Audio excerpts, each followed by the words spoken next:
Welcome to our channel. Nigel Owens reveals the moment he will regret for the rest of his life in an emotional plea to Israel Folau. Nigel Owens has revisited the Israel Folau homophobia scandal to spell out to the fallen Australia star the effect such social media posts from people in positions of influence have on kids struggling with their identity. 6 years ago, 3-code ace Folau posted on Instagram that hell awaits homosexuals, comments that led Rugby Australia to terminate his contract. The 36-year-old is currently playing in Japan. Legendary ref Owens came out as gay in 2007, having previously attempted to take his own life. Speaking to Dan Bigger in a deeply personal episode of the A Load of BS on Sport podcast, Owens has a message for Folau.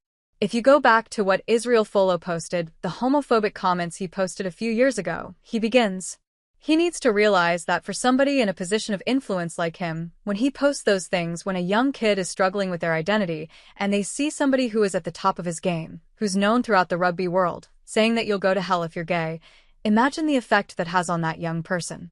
That's the effect it had on me at the time, comments like that from other people. It drove me to, well, within 20 minutes of not being here today. Owens, 53, says the pressure of refereeing a Rugby World Cup final, as he did in 2015, is nothing compared to the challenge of accepting who I truly was. In a raw and incredibly candid account of his early years, he opens up to Bigger on his bulimia, his drinking, becoming hooked on steroids, and his attempted suicide.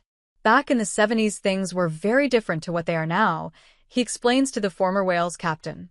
I had a very old-fashioned upbringing in a council estate.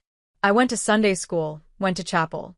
I told my mom that when I got older I'd get a girlfriend, then get married, then have children, and become a parent, grandparent. At 19 years of age, I had a girlfriend, but on occasions I would find myself attracted to men. This was something totally alien, something I knew nothing about, something I'd never experienced before, something I hadn't been told that could happen. And then I would hear this language around me every day about people in the community.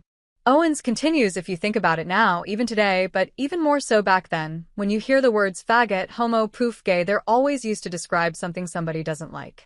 Kids will say, without meaning to be nasty, or even thinking what they're saying, oh, I hate school, it's so gay. Or, I don't know.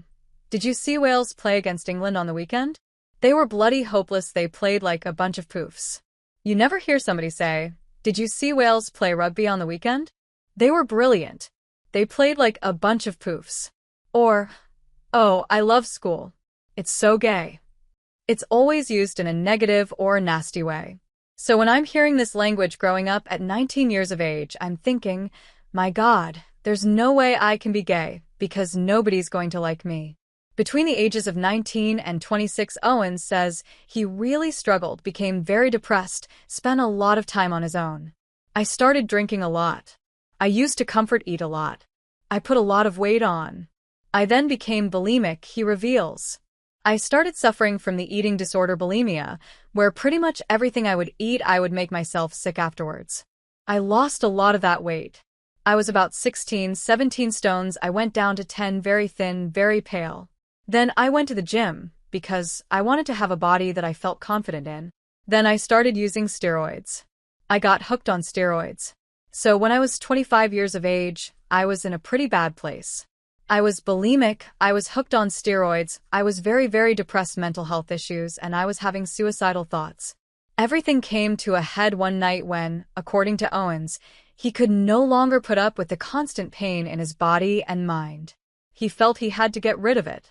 I did something that I will regret for the rest of my life, he adds. I left a note for my mom and dad. I didn't tell them why, I just said I could not carry on living my life anymore, and that I was going to end it. I left the house in the early hours of the morning, and, because I used to work on a farm, I had a shotgun in the house. I loaded the gun, I took a few boxes of tablets that I'd saved up over a few months, a bottle of whiskey. What I actually took to end my life actually ended up saving me, because I overdosed on the tablets and slipped into a coma.